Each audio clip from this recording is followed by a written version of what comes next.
ప్రార్థన అంటే దేవుని భారాన్ని పంచుకొనుట. దేవునికి ఒక భారం ఉంది, ఆ భారాన్ని నువ్వు నేను పంచుకోవడమే ప్రార్థన. Sharing the burden of God. దేవుని యొక్క భారాన్ని పంచుకొనుట. దేవుని యొక్క భారం ఉంది కదా, ఆయనకి ఒక బర్డెన్ ఉంది, ఆ భారాన్ని మనం కూడా షేర్ చేసుకోవడం ప్రార్థన. మొదటిగా చెప్పాలంటే ప్రార్థన దేవుని ఉగ్రతను ఆపుట, stopping the wrath of God. దేవుని ఉగ్రత రాకుండా ప్రార్థన చేయాలా.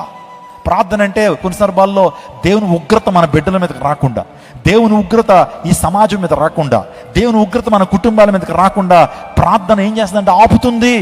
అందుని బట్టి prayer is nothing but stopping the wrath of God. దేవునికి ఉగ్రతను ఆపేటువంటిది.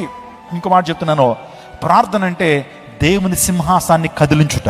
Praise God. Moving the throne of God. మన ప్రార్థన దేవుని సింహాసనాన్ని కదుపుతుంది.